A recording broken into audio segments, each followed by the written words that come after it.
Resolvamos el siguiente problema sobre el tema de dinámica. Dice, un hombre de 85 kilogramos planea remolcar un avión de 109.000 kilogramos a lo largo de una pista tirando horizontalmente de un cable unido a él.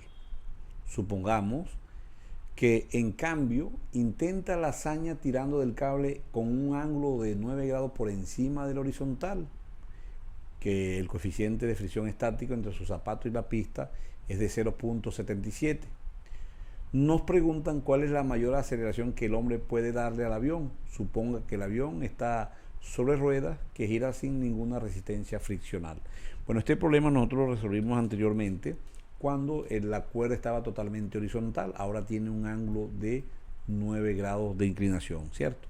Entonces miremos la situación planteada. Fíjense, ya esta es la cuerda que está inclinada. Aquí vamos a colocar las fuerzas que actúan en el hombre, que es el peso, la fuerza de rozamiento, la normal, la tensión, listo. Y esta tensión pues es esta misma que está acá. Y fíjense que aquí este es el ángulo que sería este mismo que está por encima, ¿cierto? Por ser alternos internos. Ese ángulo yo voy a llamar teta. Bueno, entonces necesitamos determinar esta tensión, ¿no? Porque esta es la que va a hacer que el avión acelere. La persona no va a acelerar. ¿Por qué? Porque hay una fuerza de rozamiento que es estática, pero nos da esta situación, nos va a permitir calcular esta tensión para luego irnos acá al avión. Bueno, entonces, ¿qué tenemos? Que esta fuerza de rozamiento menos la componente de la tensión, que es T coseno del ángulo, es igual a 0 en X. Y en Y tendremos entonces que la normal, fíjense, va a ser igual al peso, que es masa gravedad, y la componente de la tensión en Y, que sería T seno del ángulo, que apunta hacia abajo, porque fíjense, esta componente apunta también hacia abajo y por equilibrio la normal debe ser igual a estas dos fuerzas, ¿no? Ahora, fíjense esta expresión.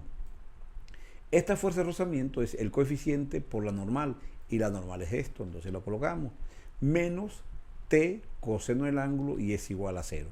Aquí aplicamos la propiedad distributiva, donde el coeficiente multiplica estas dos fuerzas. Ahí están, fíjense, coeficiente por masa gravedad más coeficiente por T seno del ángulo menos T coseno de teta, y eso es igual a 0.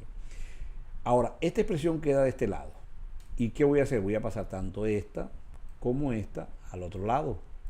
Entonces, ¿qué nos queda? Que el coeficiente de masa gravedad va a ser igual, fíjense, y al pasar estas dos, pues obviamente tengo la tensión como un factor común, pero esta pasa positiva, entonces nos queda tensión como un factor común. Abrimos paréntesis, como esta queda positiva, coloco el coseno del ángulo y esta pasa negativa menos el coeficiente por el seno del ángulo. Finalmente, la tensión, fíjense, esto que está acá pasa a dividir a esto, entonces nos queda así. Ya con esto, que ya tenemos la tensión, vamos entonces al diagrama del avión, que es la única fuerza que actúa es la tensión, pero recuerden que está inclinada. Entonces, esa aceleración sería la componente de la tensión en X, en este sentido, que es T coseno del ángulo sobre la masa del avión. Recuerden que fuerza es igual a masa por aceleración, ¿no? La segunda ley de Newton. Al despejar la aceleración, sería la fuerza, que en este caso es T coseno, sobre la masa del avión. Entonces voy a reemplazar, entonces sería T, que es todo esto, multiplicado por el coseno, fíjense, esto es T, multiplicado por el coseno sobre la masa. Lo voy a organizar un poco más, entonces me quedaría el coeficiente por la masa, por la gravedad, por el coseno en el numerador, y coseno de teta menos coeficiente por seno de teta se multiplica por la masa del avión. Entonces fíjense, ya lo tenemos de manera general, tenemos el coeficiente, la masa de la persona, la gravedad, el ángulo, la masa del avión. Podemos reemplazar todos esos valores acá y hacer la operación, y esa aceleración, ustedes lo pueden verificar, es igual a 6.7 por 10 a la menos 3 metros sobre segundo al cuadrado. Chicos, finalizamos el problema, no olviden suscribirse a nuestro canal, muchas gracias.